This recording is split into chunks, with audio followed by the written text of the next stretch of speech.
I'm Michael Bain, and welcome to Triggered, coming to you, of course, from the secret hidden bunker in the Rocky Mountains and Dragon House Studios on a perfect Indian summer day here in Colorado. And as always, brought to you by Midway USA, just about everything for shooting, hunting, and the outdoors. And this week, Burris optics are on sale. The sale is so good, I may buy one. Check their 1:6 scope. It's a home run scope. So first, I have a little apology for you. This is kind of a catch as catch can show. I've got new products here, but I haven't been able to go to the range. I've been bouncing around the country filming our 22nd season of Shooting Gallery, which will appear on Outdoor Channel and later in the year on Sportsman's Channel. As you guys know, Shooting Gallery is the most successful shooting show that has ever been on television, period, exclamation point. We ran for 21 seasons and then wrapped it up. And now we're back with another season, season 22, or season 1 of the new universe. But for the last week, I've been at Glock in Smyrna, Georgia, with Glock professionals, my old friend, Chris Edwards, and Willie Parent, one of the chief instructors there at Glock Professional. Glock Professional is where you have the training operation. You also have the Glock Sport Shooting Foundation. So I was down there working with those guys, got some time on the Glock range with them. By the way, shooting Chris Edwards G19, and it had a Holosun 509T in green. I shot the Glock standards with that gun. I used a dot and a donut reticle. Wasn't as fast as I wished I could have been, but all my hits were right there. So I haven't been able to get to the range yet. I'm going to work on it this weekend, but the rest of the week is still committed to Shooting Gallery. So first off, these are from Shadow Systems. I've been talking to you since I saw them at the USCCA Expo. And if you've ever watched the Great British Baking Show, if you do really, really good on one thing, and you're super, the great Paul Hollywood, the legendary Paul Hollywood, will come forward and shake your hands. What I would like to do is reach out to the guys at Shadow System and shake their hand.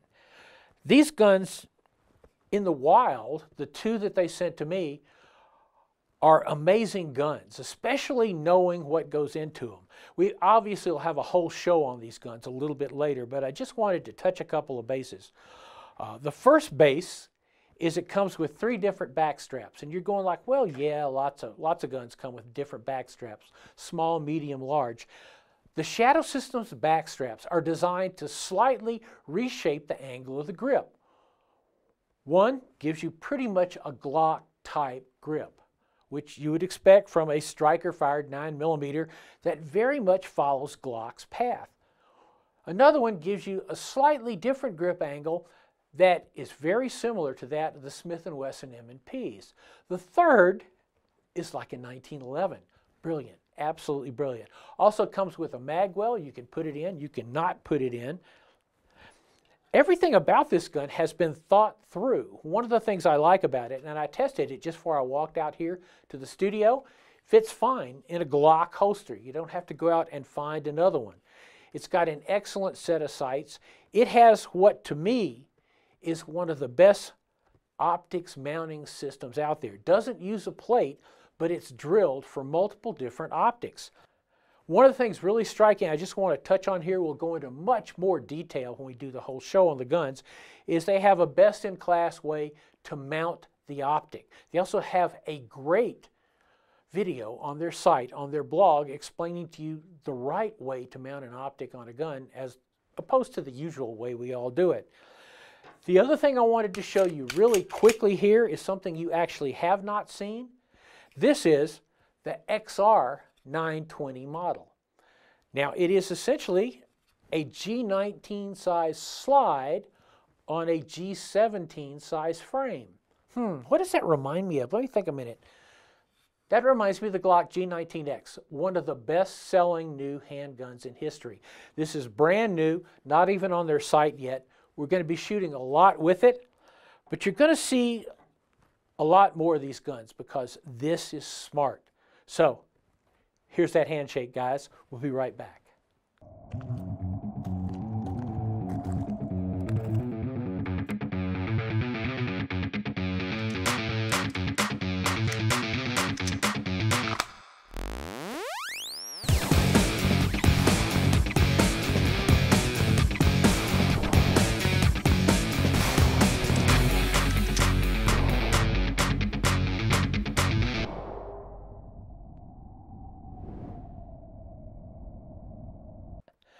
Welcome back to Triggered.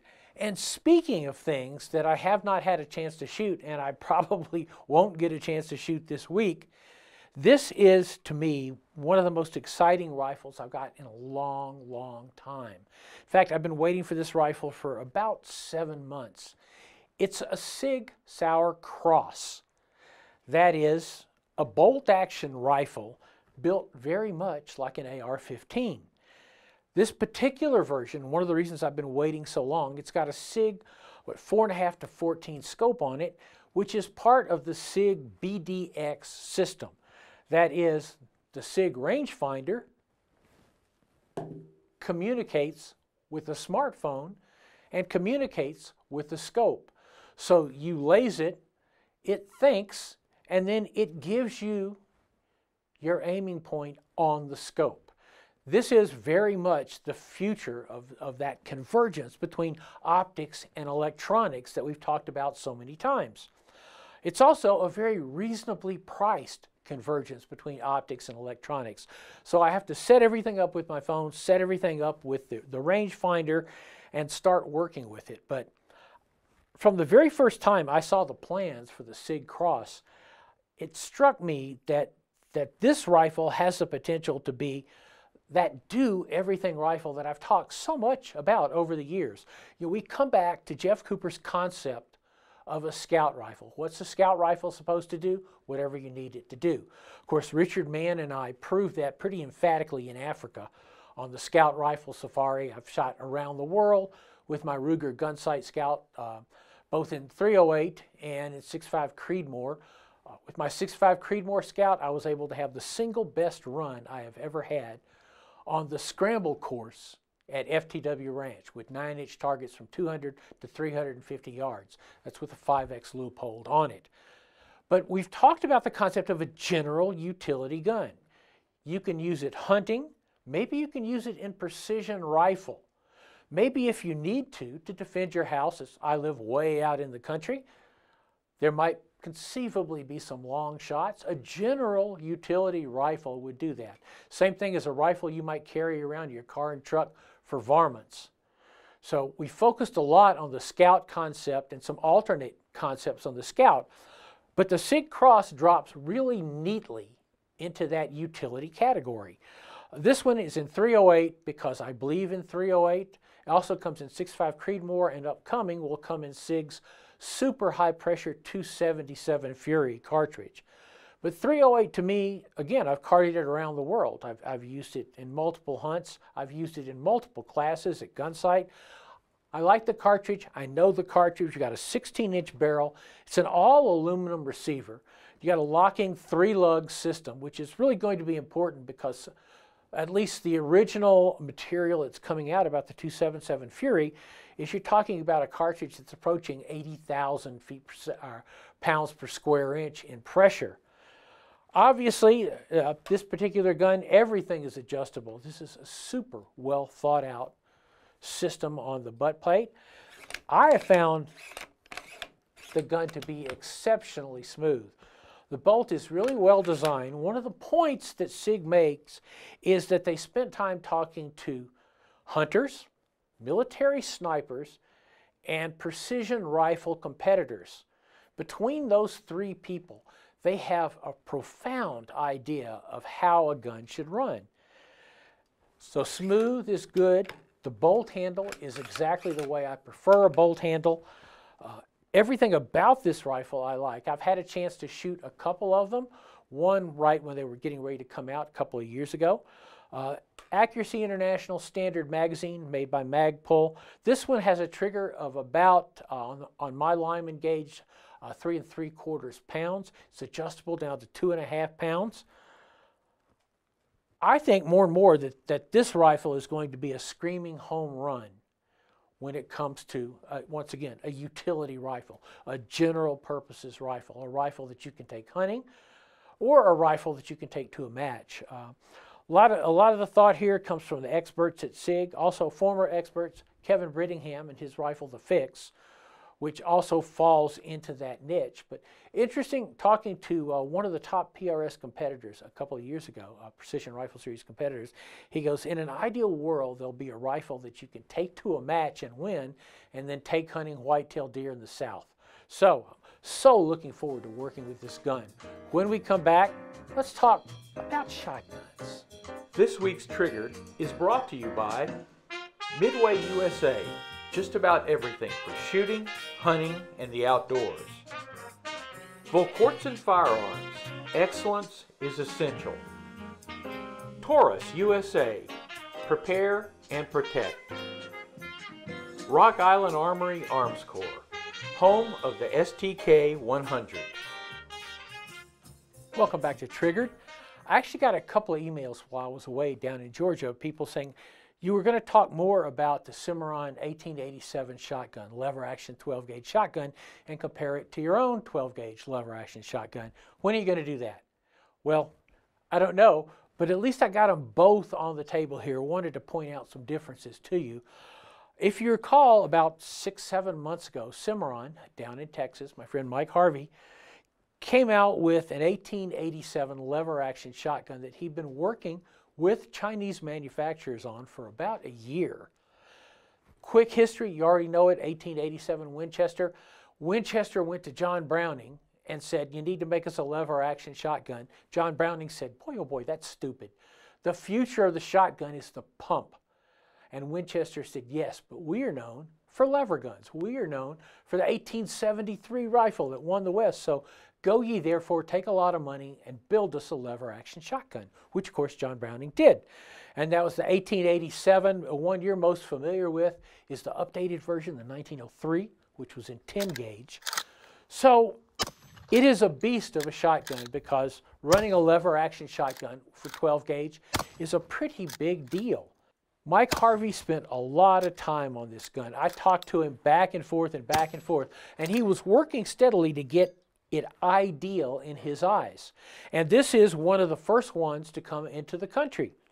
Now, let's have the bad news. You see all those container ships off Los Angeles? Well, you're probably going to have to wait a while before you're able to buy your own 1887 from Cimarron. As we also mentioned before, there's an Italian version of the 1887 that is made by Chiappa, our pals at Chiappa. We talked about them last week, in fact. Beautiful guns, also beautifully priced, about $1,500 roughly. Not sure the pricing on this gun, but it will be less. And what I wanted to show you was my competition 1887, also made in China from probably about 10-15 years ago. This is essentially a cowboy race gun, if you will, my version. It's an 1887, but it is 1887 Winchester lever action clone, but it was completely rebuilt by Cowboy Cap, the great cowboy gunsmith, who is sadly since retired. But Cap was the master of building 1887 guns that work, because in general, the guns coming from China didn't. He also built guns for some of the biggest names in cowboy action shooting. This gun was being built for China Camp, my good friend Dennis Ming, one of the first great cowboy champions in the back when, who unfortunately died far too soon from a heart attack in 2008. This gun was on the bench being built for him when he passed, and I was lucky enough to be able to purchase it myself, for myself. So it has what you would call the basics of cowboy racing. Buttstock has been shortened. There's essentially a Sporting Clays recoil pad on it. And believe me, the ergonomics on an 1887 really, really suck. I mean, John Browning was like, I'll get you a shotgun, but you know it's going to be a lot better when I build you that pump, which he built in 1893 and then revised to be the classic 1897 Winchester pump. The action on this guy is incredibly smooth. It's also been modified internally for what the cowboys call a two-drop system. So what you do is when you rack the gun wide open, you pull two shells, two 12-gauge shotgun shells, shove them in, slam the lever closed. One of the shells goes in the tube, the other shell goes in the chamber, bang, bang. It's really, really fast when you do it. Actually, it's really, really fast when Tom Widenauer, whose cowboy alias is Lassiter, does it. He's faster than anything in the whole world. When I do it, it's not quite as fast, and if I'm careful, I can actually drive this trigger. See the sharp pointed end on this trigger? I can actually drive that through my finger, and it hurts really bad. One of the modifications that Mike Harvey made on his gun is there's a much bigger knob on the trigger. You can't actually drive it through your finger like a spike. But they are wonderfully fun guns to shoot. But you are never going to win a cowboy championship with one of these things. I'm not even sure that Lassiter has. But if he has, that's because he's superhuman. Anyway, I am Michael Bain. This is Triggered, brought to you as always by Midway USA. Just about everything for shooting, hunting, and the outdoors. And they have enough stuff that you can fill out your Christmas stocking for everybody with. You can find us on michaelbain.tv, of course. You can find us on YouTube. You can find us on Rumble. Please subscribe. And hey, I know, just like me, you are looking forward to seeing Shooting Gallery in 2022. Thanks.